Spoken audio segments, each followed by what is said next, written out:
sayyiati a'malina may yahdihillahu fala mudilla lahu wa may yudlil fala hadiya lahu. Asyhadu an la ilaha illallah wa asyhadu anna muhammadan rasulullah.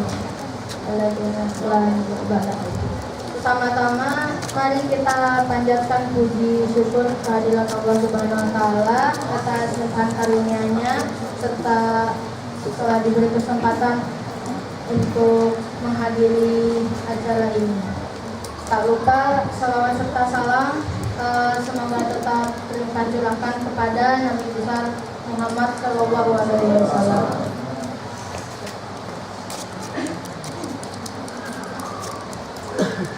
Sebelumnya, mari kita sama-sama membacakan basmalah bersama-sama.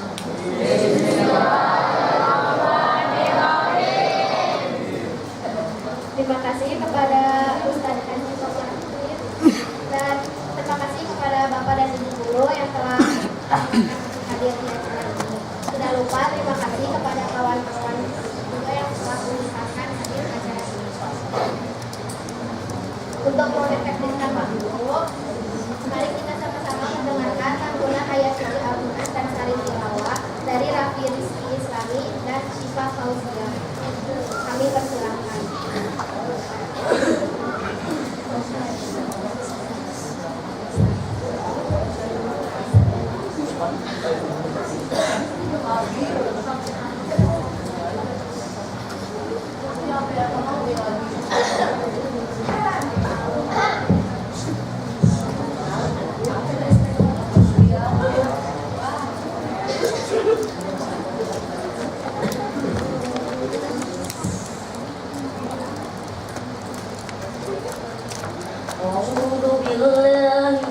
الشيطان الرجيم بسم الله الرحمن الرحيم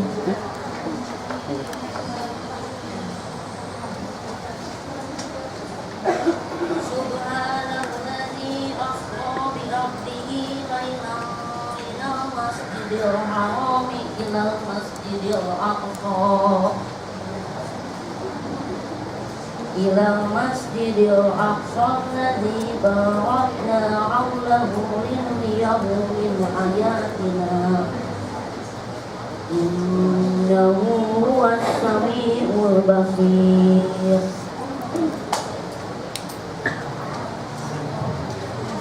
وآتينا موسى الكتاب وجعلناه هدى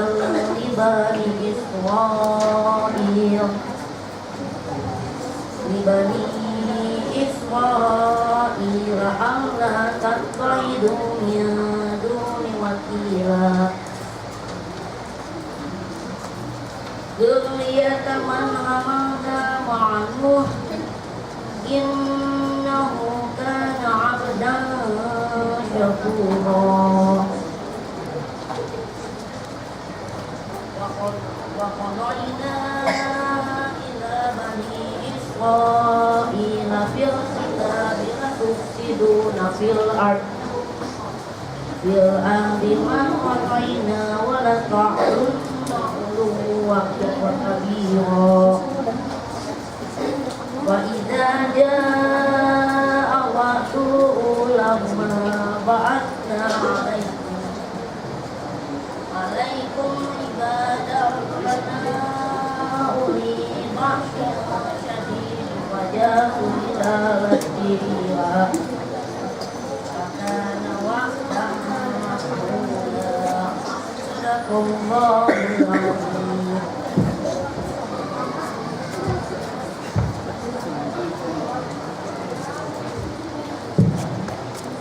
Aku berlindung kepada Allah dari godaan syaitan yang terkutuk dengan menyebut nama Allah yang Maha Pengasih dan Maha Penyayang. Maha suci Allah yang telah memperjalankan hamba-Nya Muhammad pada malam hari dari Masjidil Haram ke Masjidil Aqsa yang telah kami berkahi sekelilingnya, agar kami perlihatkan sebagian tanda-tanda kebesaran kami kepadanya. Sesungguhnya Allah Maha mendengar, Maha melihat. Kami berikan kitab Taurat kepada Musa Kami jadikan kitab itu petunjuk bagi Bani Israel dengan firman, janganlah kamu menjadikan pelindung selain aku. Hai, keturunan orang yang kami bawa bersama Nuh. Sesungguhnya Nuh adalah hamba Allah yang banyak bersyukur. Kami telah tetapkan kepada Bani Israel dalam kitab Taurat itu, sungguh kamu akan berbuat kerusakan di bumi ini 2 kali, dan pasti kamu akan menyombongkan diri dengan kesombongan yang besar. Apabila waktu untuk menghukum kejahatan yang pertama dari kedua kejahatan itu telah datang, kami datangkan kepadamu hamba-hamba kami yang perkasa. Mereka akan merajalela di kampung-kampung. Itulah ketetapan yang pasti terlaksana. Maha benar Allah dengan segala firman-Nya. Terima kasih. Wassalamualaikum warahmatullahi wabarakatuh.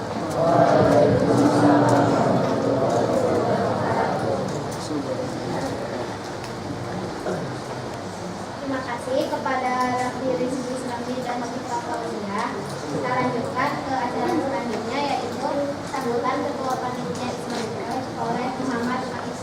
Kami persilakan.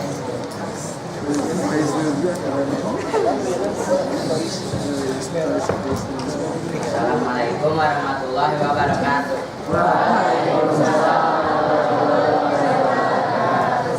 Alhamdulillah, puji syukur kita panjatkan kehadirat Allah Subhanahu wa Ta'ala atas limpahan nikmat dan rahmat pada kesempatan yang diberikan kepada kita, sehingga pada siang hari ini kita dapat hadir di tempat yang insya Allah penuh dengan berkah. Salawat dan salam tetap terlimpah curahan pada junjungan kita Nabi besar Muhammad Sallallahu Alaihi Wasallam. Saya ucapkan yang kami hormati Ibu Kepala Sekolah beserta Ibu dan Bapak Guru, dan yang saya hormati Bapak Ustadz Udin Komarudin MAG, serta teman-temanku sekalian yang berbahagia. Pertama-tama kami ucapkan terima kasih kepada Bapak dan Ibu Guru serta teman-teman atas kehadirannya pada siang hari ini. Dan mohon maaf bila pelaksanaan acara pada siang hari ini kurang berkenan dan kurang memuaskan. Tetapi semoga ada hikmah dan manfaatnya dari acara yang kita laksanakan hari ini. Sekian dari saya, terima kasih. Wassalamualaikum warahmatullahi wabarakatuh. Waalaikumsalam warahmatullahi wabarakatuh. Terima kasih kepada Ketua Panitia Isra Miraj, Saudara Muhammad Faiz Adi. Selanjutnya mari kita panggil Bapak Irwin Muhammad Said untuk mengucapkan sambutan untuk siang hari ini. Kami persilakan.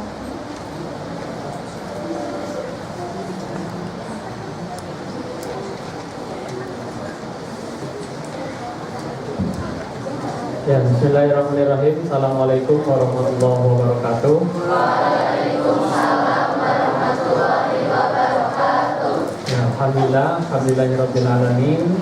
Wassalatu wassalamu ala asyrofil anbiya'i wal mursalin wa ala alihi wa sahbihi ajmain. Asyhadu an la ilaha illallah wahdahu la syarikalah wa asyhadu anna Muhammadan abduhu wa rasuluh. Allahumma shalli ala sayyidina Muhammad wa ala ali sayyidina Muhammad.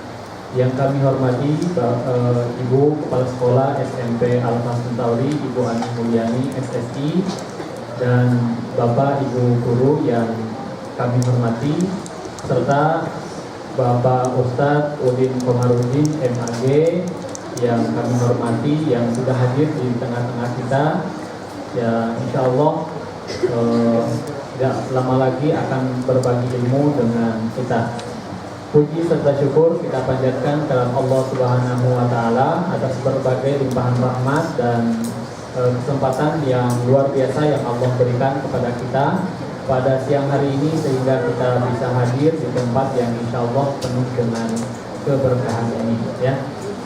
Salawat serta salam semoga tetap terlimpah curahkan kepada junjungan kita, yakni Habibana wa Nabiyana wa Maulana Muhammad Sallallahu Alaihi Wasallam.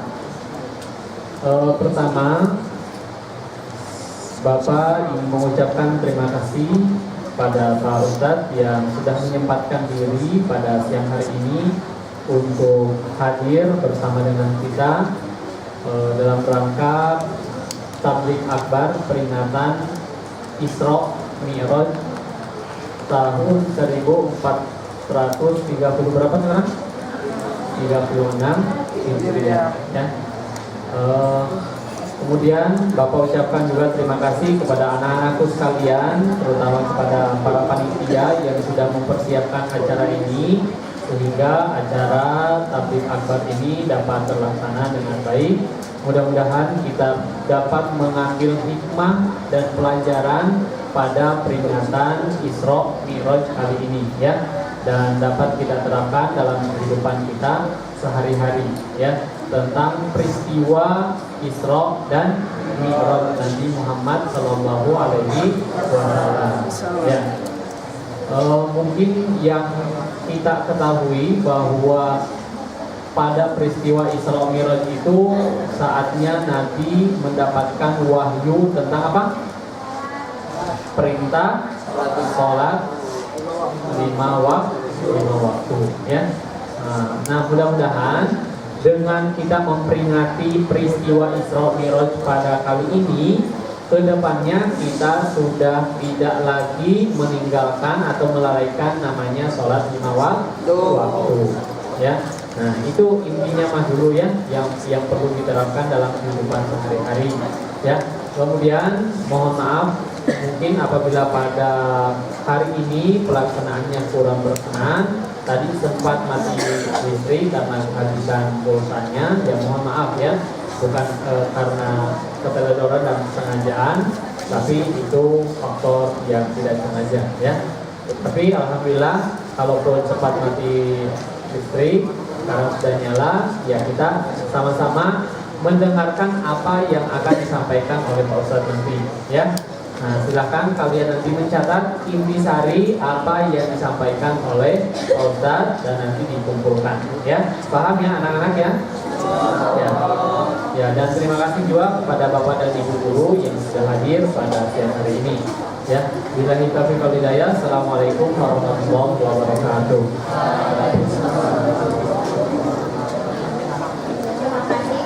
Bapak Irwin serta sebutannya. Kita lanjutkan kepada acara ini, yaitu Tabligh Akbar peringatan Isra Mi'raj 1436 Hijriah oleh Ustaz Haji Budin Komarudin. Kami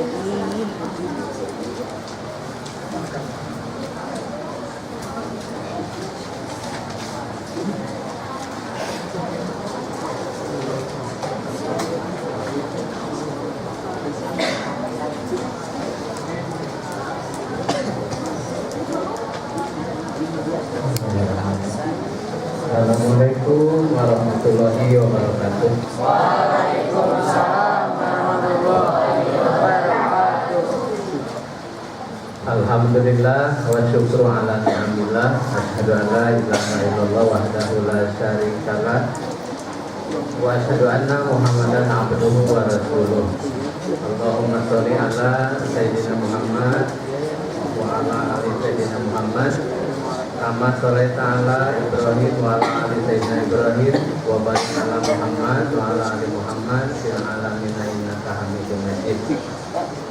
Qala Allah ta'ala fil Qur'anil Karim, a'udzu billahi minasy syaithanir rajim. Bismillahirrahmanirrahim. Laqad kana lakum fi qasasihim ibratun liulil albab. Wa qala Rasulullah sallallahu alaihi wasallam, al jannatu darul asqiya. Amma ba'du, fa ayyuhal hadirun ittaqullah haqqa tuqatih wa la tamutunna illa wa antum muslimun. Anak-anakku sekalian yang Bapak cintai, Bapak dan Ibu guru yang saya hormati, Bapak dan Ibu yang hadir di tempat ini, Puji serta syukur marilah kita panjatkan kehadirat Allah Subhanahu wa taala. Alhamdulillah kita semua bisa hadir di tempat ini dalam keadaan sehat walafiat. Mudah-mudahan kesehatan, karunia dan keutamaan yang Allah berikan sampai kita hari ini senantiasa diberikan untuk selama-lamanya buat diri dan keluarga kita. Amin ya Allah ya Rabbal alamin. Yang kedua, salawat serta salam semoga tetap tercurah kepada junjungan alam Nabi akhir zaman Rasul Muhammad sallallahu alaihi wasallam. Saya diundang sama guru kita Pak Irwin atas nama Ibu Kepala Sekolah Al-Hasan Tauri untuk bersilaturahim, berbagi informasi sekaligus juga berbagi segala hal tentang ilmu kaitannya dengan peristiwa Isra dan Mi'raj. Peristiwa Isra dan Mi'raj Rasul Muhammad Sallallahu Alaihi Wasallam. Nah, atas prakarsa Ibu Kepala Sekolah dan para guru yang lain, akhirnya saya bisa hadir di sini. Mudah-mudahan kehadiran saya dan kalian di tempat ini jadi penyebab turunnya taufik hidayah Allah Subhanahu wa taala. Amin ya Allah ya Rabbal alamin. Baik, kenapa peristiwa Isra Mi'raj itu tiap tahun sering diperingati? Ayatnya jelas, tadi sudah dibaca. Surah apa tadi yang dibaca sama teman kita? Al-Isra ayat 1 sampai 5. Apa artinya Isra Mi'raj itu? Siapa yang tahu? Isra artinya perjalanan malam. Saya pulang dari sini ke Cicendo, Isra bukan? Iya, menurut bahasa. Kalian dari sini pulang ke rumah, Isra bukan?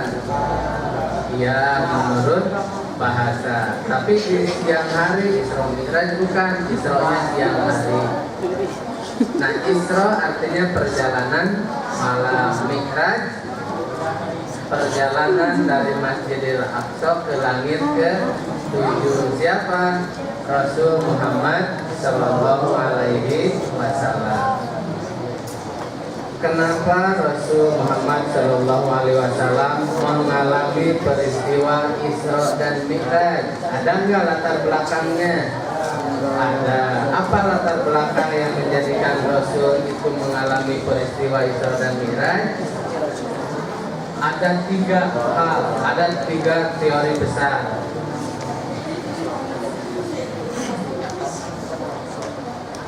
Yang pertama, peristiwa Isra Mi'raj dialami oleh Rasul Shallallahu Alaihi Wasallam karena bertepatan dengan Amul Huzni. Apa Amul Huzni? Tahun kesedihan. Tahun kesedihan. Jadi Nabi Muhammad mengalami kesedihan yang luar biasa pada saat itu. Apa yang menyebabkan beliau sedih?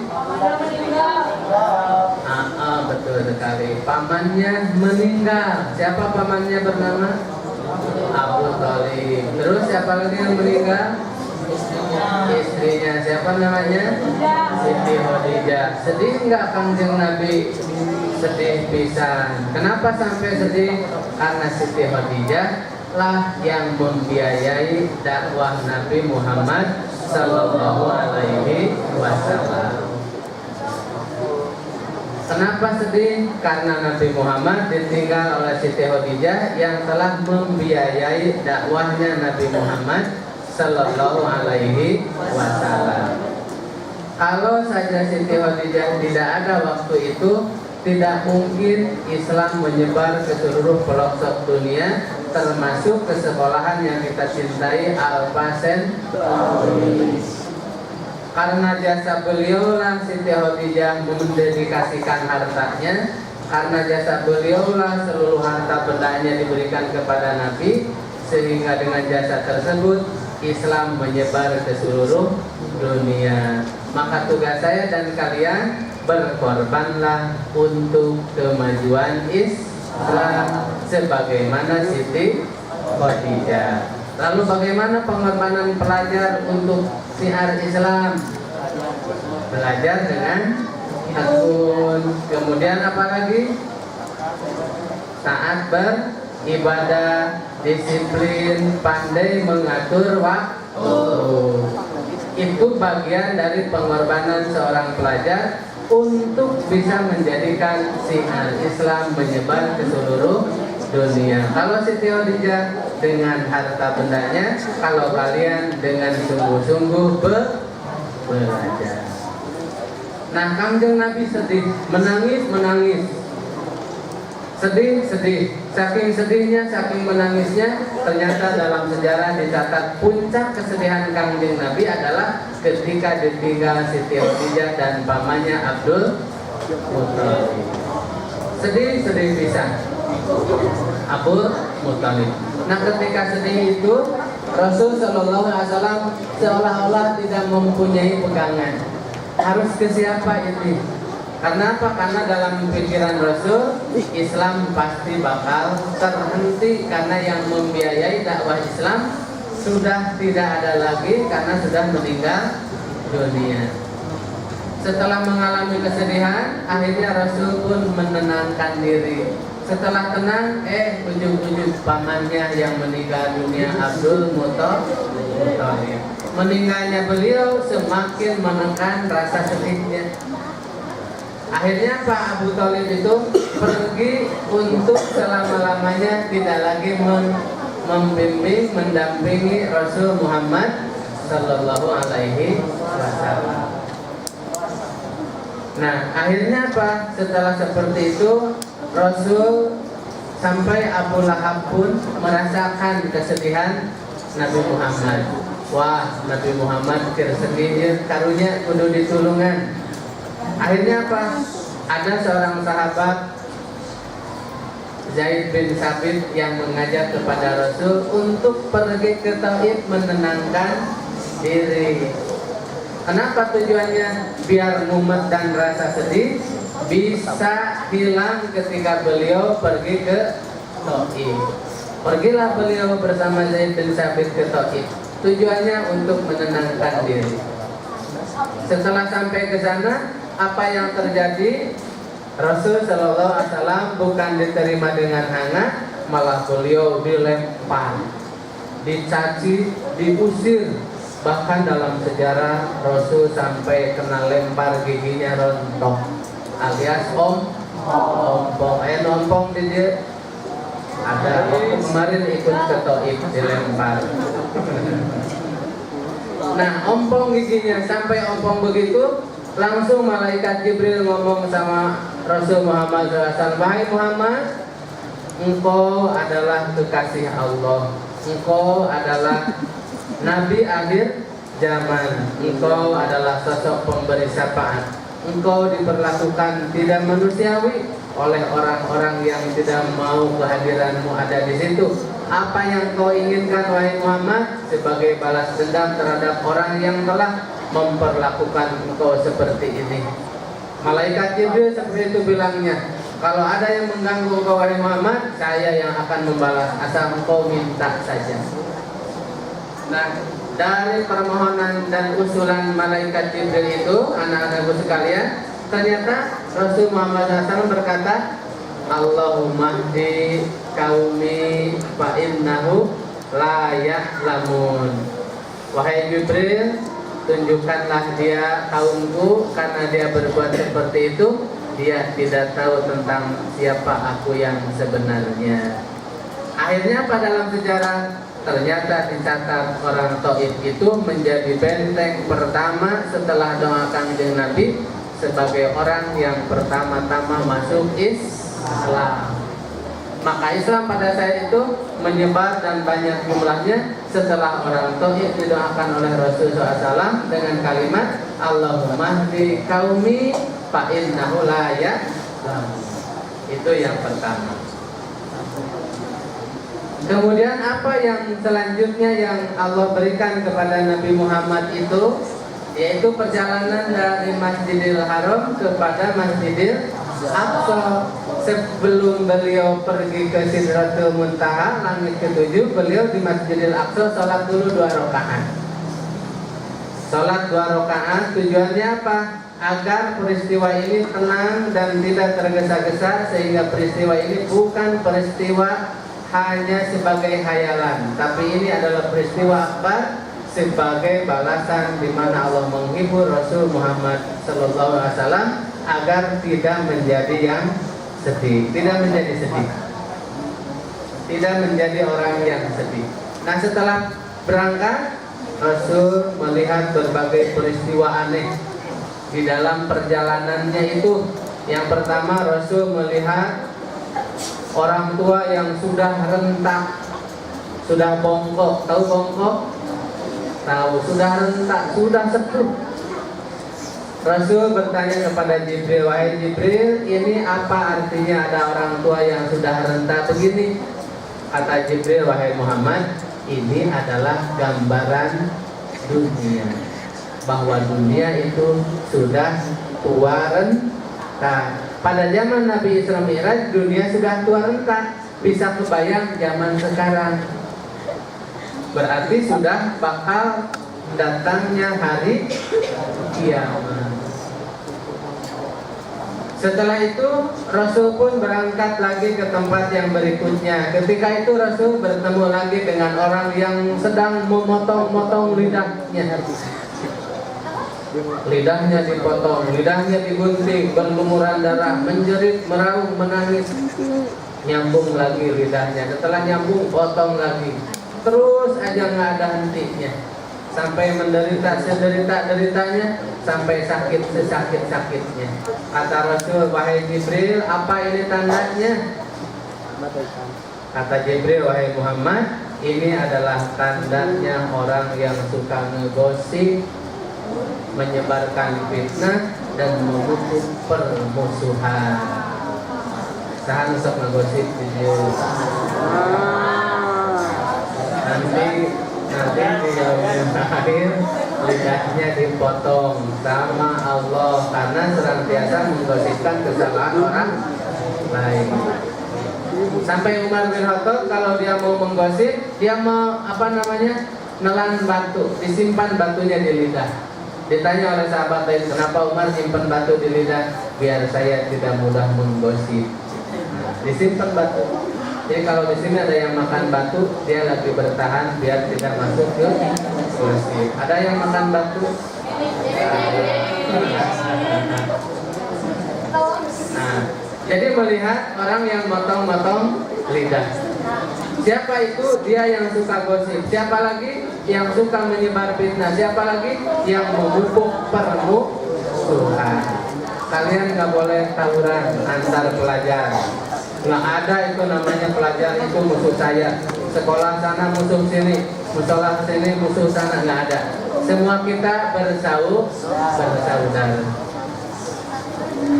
Jangan saling musuhan, jangan saling ledekan, jangan saling memperkeruh suasana. Sahabat kita, teman kita, saudara kita, seiman dan sekeyakinan.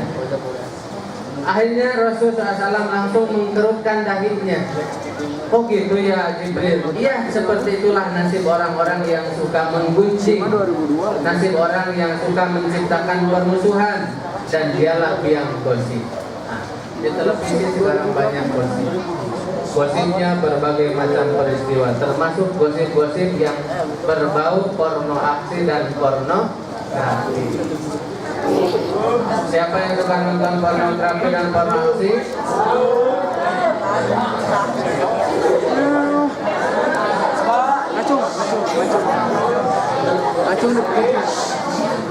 Kalau ada teman kita yang jatuh kepada porno aksi dan pornografi, yang dipotong lidahnya atau apanya?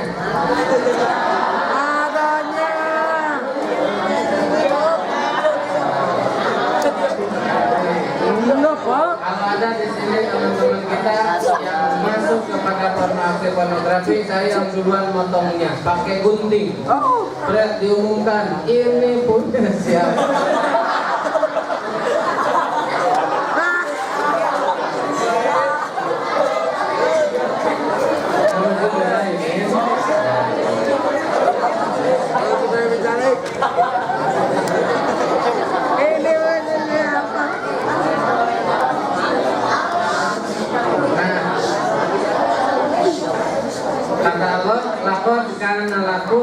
qasasihim ibratun liulil albab.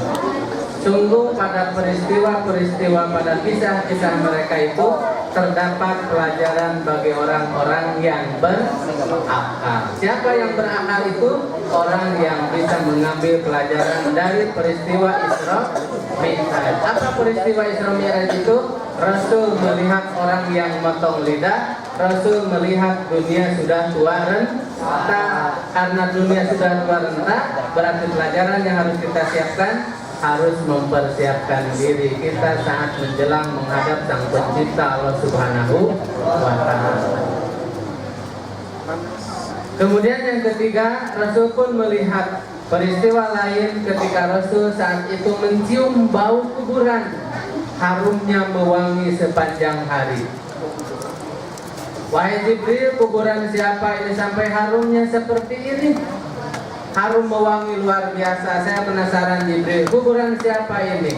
Saya pengen tahu. Ketika itu Jibril menjawab, wahai Muhammad, ini adalah kuburannya Siti Masyito.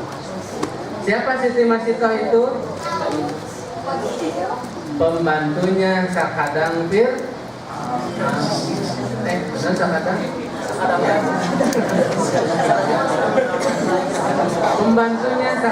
Pembantunya Fir'aun. Kenapa bisa masuk dalam kuburan yang harum? Ketika itu Siti Masyito dengan tidak sengaja lagi menyisir anaknya Fir'aun dalam sejarah, jatuh sisirnya. Kemudian Siti Masyito dengan spontan dia bilang Allahu Akbar, diambil sisir. Kenapa sisirnya jatuh? Dia ambil karena lagi nyisir anaknya Fir'aun. Allahu Akbar terdengar oleh bala tentara Fir'aun. Masyito, baik. Benar kamu mengakui tiada Tuhan selain Allah atau kamu mengakui Muhammad? Apa mengakui Fir'aun sebagai itu? Kata bala tentaranya Fir'aun. Kata Siti Masyito, saya tidak pernah bilang apa-apa. Jangan bohong kamu. Tidak. Jangan bohong kamu. Tidak. Jangan bohong kamu. Tidak. Tidak. Nah, setelah ditanya dan terus ditekan, akhirnya Siti Masyito tidak bisa berbuat banyak. Ketika itu, wahai Siti Masyito, anakmu yang tadi kau sisir akan saya masukkan ke dalam tungku yang menggelogak.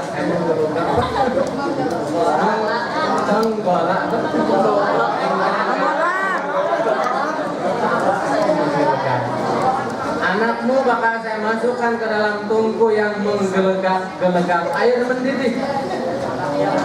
Anaknya. Nah, ketika begitu ditanya, kata Siti Masyito, kenapa anak saya yang dimasukkan ke situ? Habisnya kamu tidak ngaku kalau tadi kamu bertuhankan bukan Fir'aun tapi Allah Subhanahu wa Ta'ala. Rasakan resikonya. Hari ini anakmu akan saya rebus dan saya akan melihat bagaimana sakitnya anak tersebut, meregang nyawa, menangis meraung. Apakah kamu tidak sayang sama anakmu? Kalau kamu mau selamat Masyito, jawabannya cuma satu. Kembalikan keyakinanmu kepada Sakadang Fir.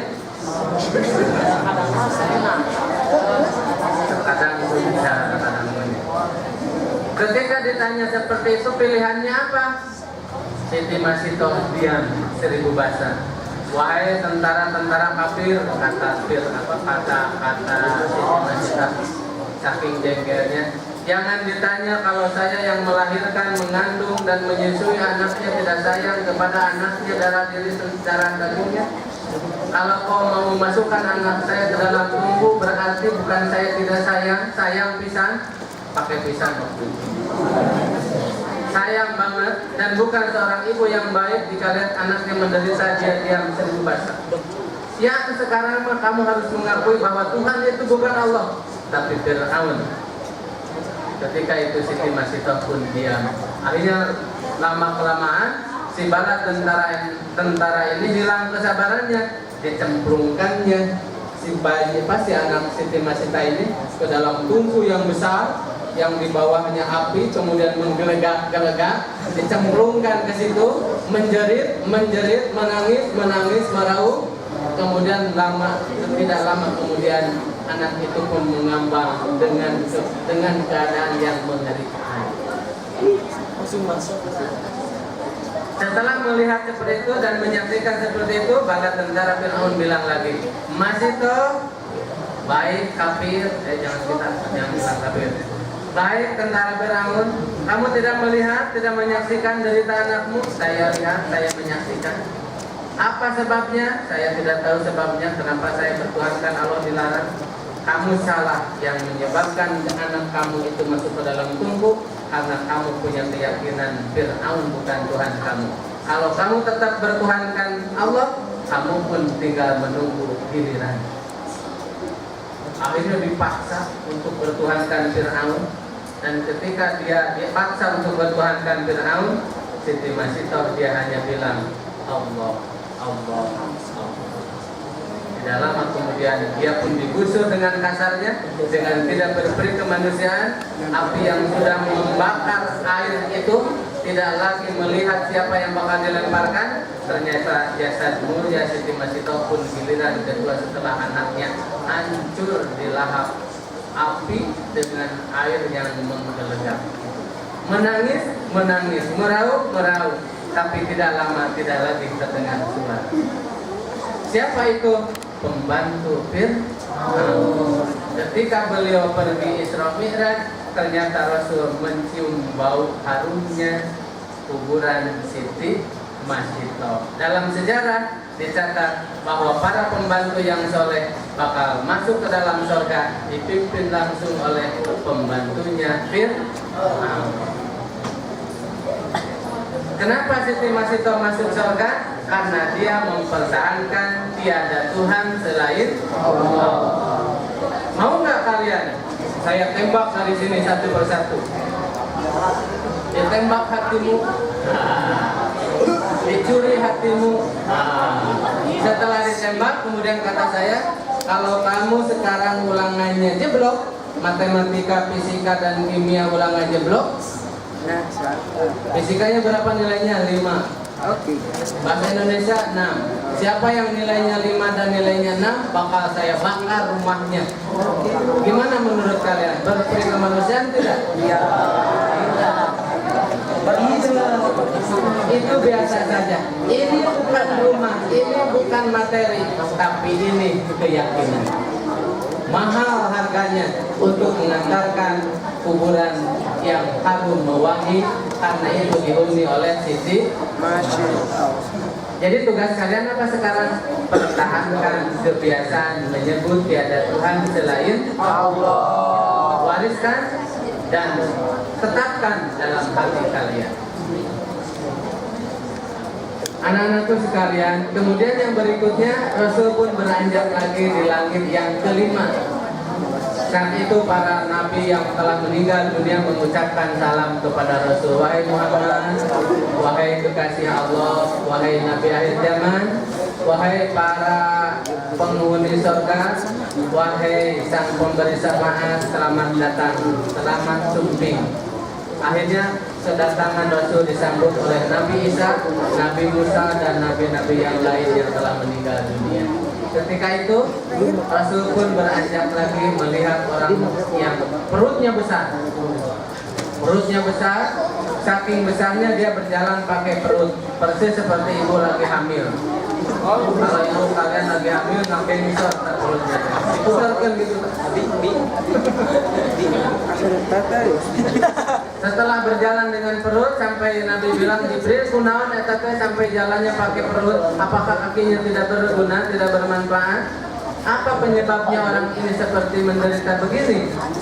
Kata Jibril, wahai Muhammad, asal tahu bahwa orang ini terbiasa memakan makanan yang haram, subhat, dan tidak jelas halalnya. Alhamdulillah min zalik. Siapa yang suka mabok di sini? Ada? Ya, mabok dong. Siapa yang suka makan? Ya, sama.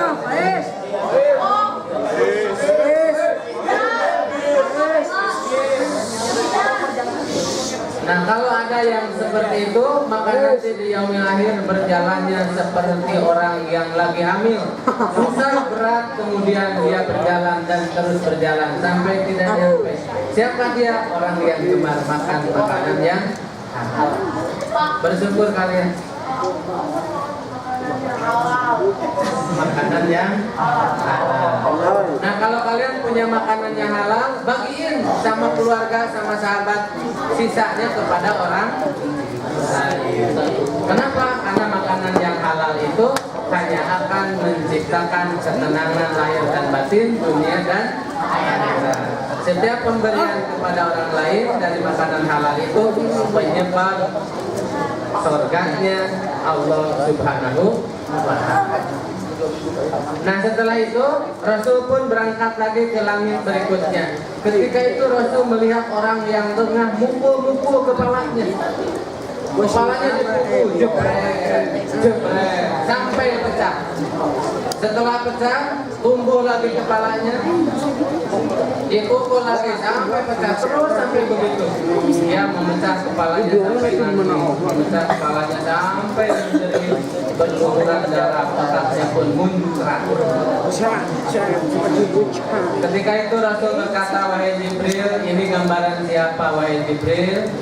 Kata Jibril kepada Nabi Muhammad, wahai Muhammad, inilah orang-orang yang tidak pernah sholat. Siapa?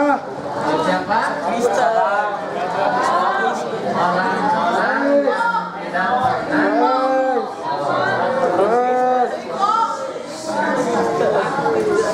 cung yang sholatnya belang betong, cung yang sholatnya sempurna.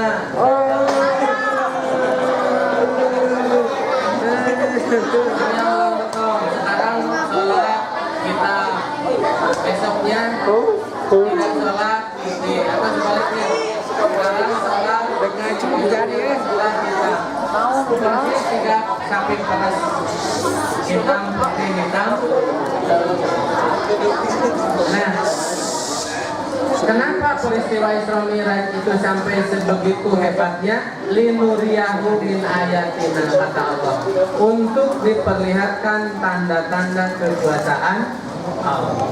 Itu bukan dongeng, itu bukan dramatisir, itu original. Dan itu adalah siaran langsung yang pernah dialami oleh baginda Rasul Muhammad Sallallahu Alaihi Wasallam. Nah, oleh karena itu, bagaimanakah caranya agar saya, kalian, ayah, ibu kita, nenek dan kakek kita selamat dunia dan akhirat? Sehingga dengan peristiwa Isra Mi'raj itu kita ambil pelajaran yang luar biasa. Satu diantaranya, kalian harus mampu mempertahankan kebiasaan sampai titik darah penghabisan, yakni sholat. Kata Nabi, kenapa dengan sholat? Wahijabum minannar. Sholat itu penghalang masuknya ke dalam neraka. Wahijabum minannar. Sholat itu penghalang masuknya ke dalam neraka. Jadi dengan sholat saya dan kalian selamat. Kalau saya dan kalian tidak sholat, maka nanti kepala kalian bakal dibentur dengan kepala yang lain, hancur berantakan, muncrat otaknya, berlumuran darah, menangis, meraung, menjerit. Siapa Jibril? Orang yang tidak pernah sholat. Bersyukur kalian sekalipun sholatnya masih belang betong. Bersyukur kalian sholatnya sampai hari ini tetap terjaga. Kenapa Bapak dengan sholat? Karena sholat itu adalah fundamental Islam yang sebenarnya. Dengan sholat orang bakal selamat. Dengan cara meninggalkan sholat orang bakal sengsara. Sampai Nabi berkata, man tahawa nabi sholati yu'aqibahullah homsata asyara uqubat. Siapa orang yang meninggalkan sholat, Allah bakal siksa sebanyak 15 macam siksaan. Ditanya Rasul, ya Rasul, 15 macam siksaan itu seperti apa? 6 siksa ketika masih hidup di dunia. Berapa? 6 siksa ketika masih hidup di dunia. Yang mana Rasul siksaannya? Mungkin penyakitnya tidak kunjung sembuh gara-gara tidak pernah sholat. Kalau yang pernah sholat, yang suka sholat, sakit yang dia derita bukan lagi siksaan, tapi itu kasih sayang Allah.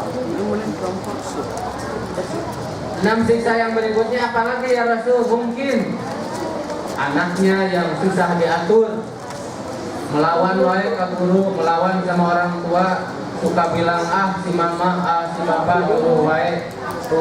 Nah, ada kata-kata seperti itu pun gambaran dari orang yang bakal mendapatkan siksa di yaumil akhir. Kemudian yang kedua apa? 3 siksa pada saat sakaratul maut. Katanya siksa sakaratul maut itu sakitnya lebih sakit ketimbang ditebas dengan 1000 pedang. Saya ambil telinga kalian dengan dipaksa, sakit nggak? Tarik, jebret, nih telinganya.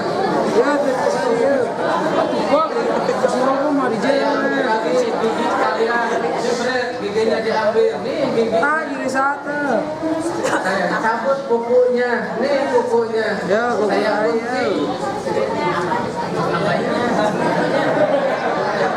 Saya gunting lidahnya, saya gunting jari jemarinya, kemudian saya silet pakai cutter badannya, kemudian disiram pakai air garam. Sakit?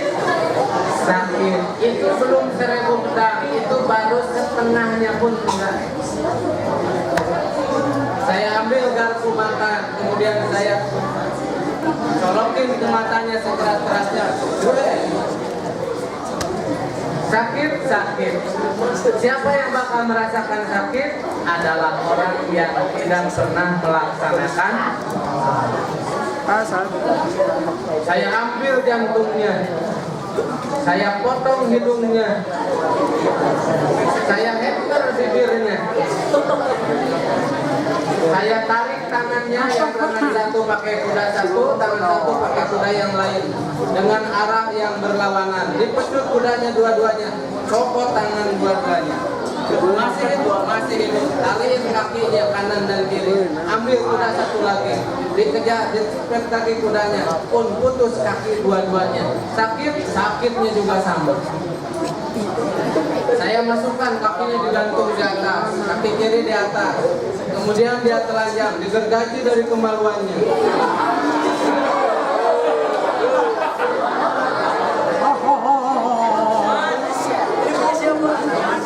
Digergaji dari kemaluannya. Dia sakit, menangis, meraung sampai darah pun masuk ke dalam hidung, masuk ke dalam mata. Dia pun belum juga meninggal. Itu gambaran orang yang tidak pernah melaksanakan sholat. Kalau itu digambarkan oleh mediasi alam dunia, gambaran yang paling mengerikan tidak pernah terbayangkan oleh mata dan tidak pernah terbesit dalam hati bagaimana derita orang yang disiksa gara-gara tidak pernah melaksanakan sholat. Jadi tugas saya dan kalian apa? Kerjakan sholat. Sampai Nabi bilang ada orang yang masuk surga itu seperti kilat. Ya Rasul, kenapa orang masuk surganya seperti kilat?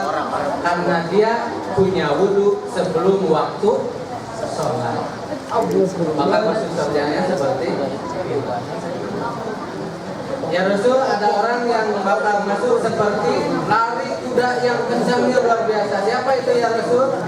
Dia orang yang sholatnya tepat waktu. Ya Rasul, ada lagi orang yang masuk surganya seperti lari. Siapa dia? Dia yang tidak pernah melupakan. Ya Rasul, ada orang yang masuk ke dalam surga itu gelayutan, ribuan luar biasa. Hampir jatuh, di bawahnya api menggelegak. Kemudian orang sudah bergelayutan di sana. Dia sampai menangis, dia sampai menjerit, minta tolong, minta bantuan, minta syafaat. Tapi ujung-ujungnya sampai juga ke dalam surga. Ya Rasul, siapa itu? Orang-orang yang hampir meninggalkan sholat. Siapa yang bakal masuk surga duluan? orang yang punya waktu wudu sebelum waktu sholat. Nah ini saja yang sama kalian biasakan. Nah kemudian yang terakhir, Rasul berangkat lagi ke langit berikutnya. Rasul menyaksikan berbagai peristiwa lain. Siapa itu? Orang yang menjadikan lehernya membawa sesuatu. Jadi ditarik lehernya itu di sini. Di sini digelayutkan berbagai macam tanah, berbagai macam kekayaan lain-lain. Ya Rasul, siapa itu? Ya Rasul, wahai Jibril, apa itu? Dialah yang mengkalungkan tanah karena dia terbiasa memindah-pindahkan batas tanah. Jadi batas tanah itu suka dipindah-pindah. Kalau yang suka pindah-pindahkan batas tanah, di yaumil akhir kelak digantungkan di lehernya, kemudian dia tidak berdaya untuk mengangkatnya. Setelah itu pun ditambah lagi, dan ditambahannya itu adalah sebagai siksa dan derita. Itu yang pertama. Kemudian yang kedua, kenapa ada peristiwa Isra Mi'raj? Dalam sejarah ternyata peristiwa Isra Mi'raj itu bertepatan dengan turunnya surah Al-Fatihah. Turunnya surah Al-Fatihah. Jadi surah Al-Fatihah diturunkan bertepatan dengan peristiwa Isra Mi'raj. Kemudian surah apa lagi? Al-Baqarah terakhir. Kemudian Al-Baqarah terakhir. Kemudian apa lagi? Surah Al-Kautsar. Siapa yang belum hafal Al-Kautsar? Setiap sholat baca Itu diturunkan pada peristiwa Isra. Terus apa lagi yang diturunkan? Yaitu tentang surah ayat kursi. Al-Baqarah 255. Nah, peristiwa itu semua adalah persis ketika peristiwa Isra Mi'raj. Kemudian yang terakhir adalah perintah sholat. Kenapa perintah sholat beda dengan perintah yang lain? Kalau Allah perintahkan saum, zakat, infak, sedekah, Nabi Muhammadnya tidak diundang. Tapi kalau Allah merintahkan sholat, Nabi Muhammad diundang melalui peristiwa Isra Mi'raj. Itu istimewanya sholat. Makanya kata Nabi, awal ma yuhasabu alaihil abdu yaumal qiyamah as-sholat. Pertama kali yang bakal dihisab pada hari kiamat adalah sholat. Nah, ada apa dengan sholat? Ada surga. Ada apa dengan tidak sholat? Ada siksa. Oleh karena itu, agar saya dan kalian berada dalam surganya Allah, kebahagiaan dunia dan akhirat terus berpihak kepada kita, Rasul memberikan nasihat 4. Yang pertama kata Rasul, asya'a an sababihi fima ablahu. Memanage masa muda. Memanage masa muda. Kalian punya masa yang luar biasa. Usia kalian jangan disia-siakan. Seluruhnya bakal menjadikan penyesalan jika kalian menyia-nyiakan masa muda. Dan itulah gambaran utuh dari firman Allah, wa tilkal ayyamu nudawiluha bainahum. Setiap kejayaan dan kehancuran Allah pergulirkan di antara manusia agar manusia mendapatkan pelajaran. Rasul sedih, tapi tidak selamanya untuk sedih. Beliau pun dihibur oleh Allah melalui peristiwa Isra. Kalian pun bakal senang, tapi jangan lupa kesenangan kalian nggak bakalan selamanya. Suatu saat bakal datang dengan kesedihan. Kalian bakal tertawa, jangan selamanya tertawa, karena suatu saat kalian pun bakal menangis. Kalian menangis, jangan pesimis menangis kalian, karena suatu saat kalian bakal diganti dengan tertawa. Dipergilirkan, wakil kal ayam nudawiluha bainan nas. Kalian bakal dipergilirkan. Kebahagiaan tidak untuk selamanya, kesengsaraan pun tidak untuk selama-lamanya, selama masih hidup di dunia. Nah, kalau ada orang tua yang hatam Al-Quran itu bagus. Tapi jika ada anak muda yang hatam Al-Quran jauh lebih bagus. Kalau ada orang tua yang rajin tahajud itu istimewa. Tapi kalau ada anak muda rajin tahajud jauh lebih istimewa. Kalau ada kakek nonton aksi pornografi itu terkutuk, lebih terkutuk lagi kalau anak. Oleh karena itu kalian istiwa Israel, jadikan diri kalian suci bersih dengan tetap menjalankan perintah Allah sesuai dengan yang kalian bisa, sesuai dengan yang kalian mampu, yaitu melaksanakan sholat. Ada yang mau ditanyakan? Sebelum ditutup. Ya. Ya, silakan.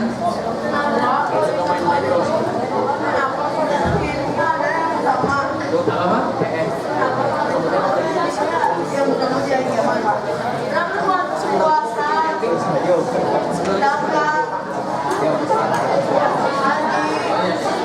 Oh iya. Mau jangan tidur. Ya. Baik, nanti sebelum masuk ke pertanyaan ada beberapa hal yang bakal diatur lagi oleh panitia. Nanti sistem pertanyaannya dibatasi saja pada satu dan lain hal. Yang penasaran dan yang belum jelas saja. Tapi kalau sudah jelas, aman. Tinggal kalian melaksanakan dan terus jaga sampai kalian menjelang menghadap Sang Pencipta Allah Subhanahu wa Ta'ala. Sekian dan demikianlah kami kembalikan lagi kepada panitia.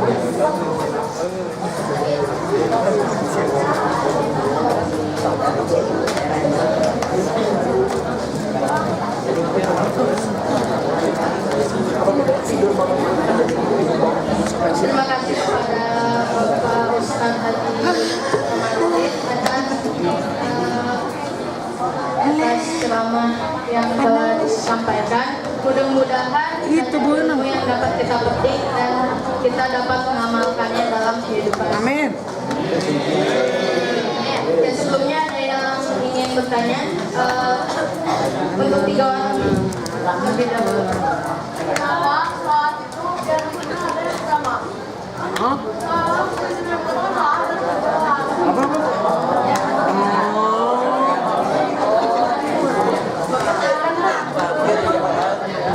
Kenapa sholat itu yang paling utama, tidak zakat, tidak saum dan lain-lain? Karena sholat itu adalah pintu gerbang pertama. Kalau sholatnya baik, seluruh amal yang lain ke bawah baik. Amal yang lain itu nol. Infak nol, zakat nol, perang di medan tempur nol, punya nol dari Alsen sampai rumah kalian nolnya banyak, tidak ada angkanya, berarti enggak? Tidak berarti. Langsung sama kalian pakai angka 1, bakal berarti enggak? Berarti angka 1 itu sholat. Jadi sholat itu yang bakal mensahkan seluruh amal ibadah saya dan kalian semua. Kalau sholatnya baik, semuanya bakal terbawa baik. Tapi kalau sholatnya jelek, semuanya terbawa jelek. Kalian sholatnya baik. Ada lagi? Mungkin ada yang ingin bertanya lagi? Silakan.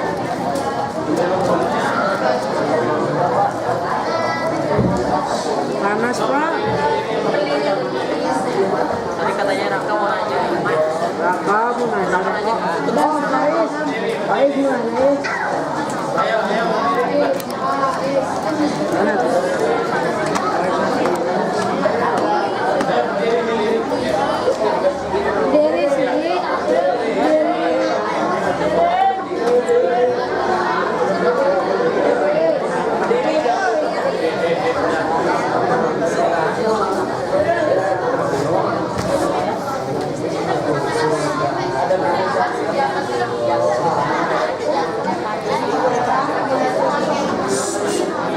Assalamualaikum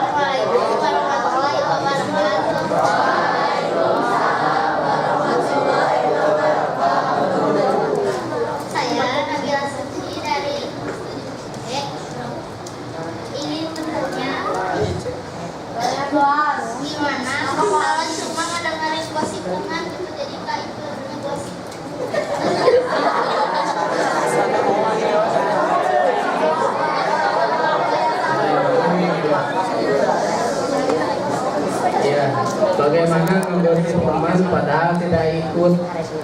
Siapa yang tidak ikut? Saya Pak. Yang gosip siapa? Teman saya. Sama saja dengan ikutan. Kecuali kalau teman kita ini langsung mengingatkan, udah jangan menggosip ini, mendingan yang lain digosipnya. Pokoknya teman kita yang mengingatkan, jangan menggosip. Kenapa memang kalau menggosip kesalahan orang lain itu sama dengan membelakang bangkai saudaranya yang telah meninggal.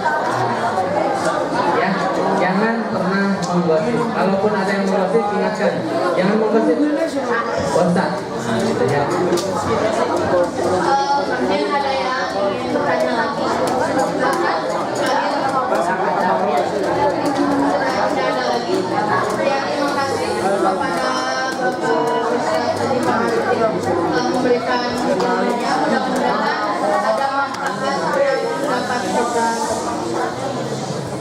Ya baiklah, kita tutup dengan doa. Mudah-mudahan kalian semuanya diberikan kesehatan.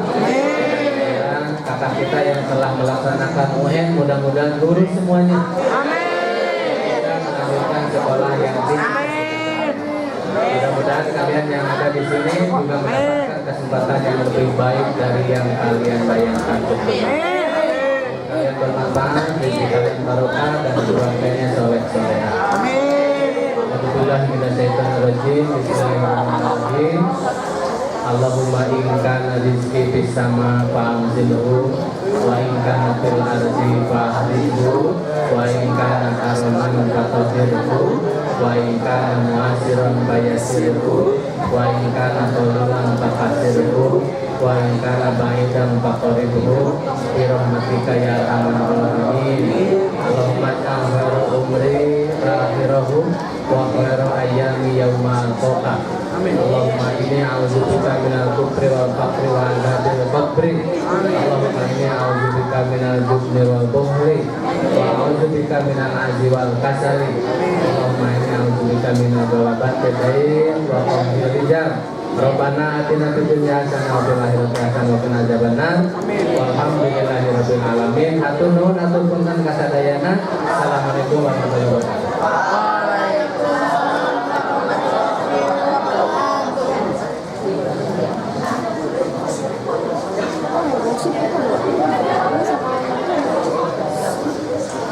Terima kasih kepada Bapak Ustadz Komarudin yang telah memberikan ilmunya. Mudah-mudahan ada manfaatnya. Dan sebelumnya ada pengumuman dari Bapak Irwin.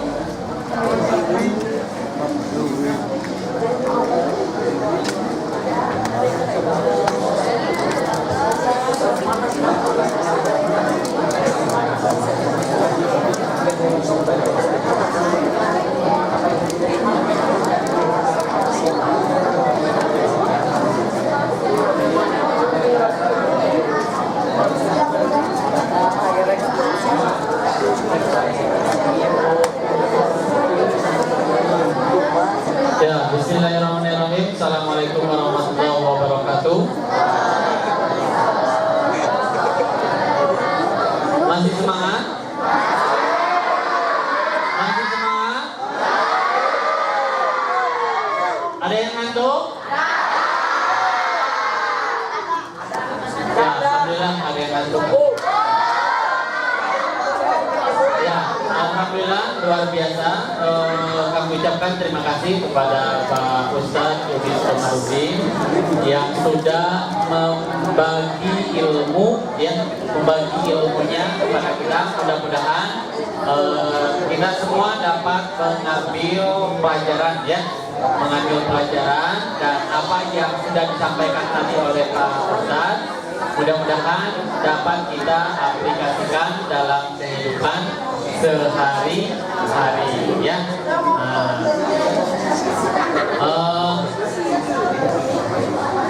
Oke, perhatikan dulu. Dapat?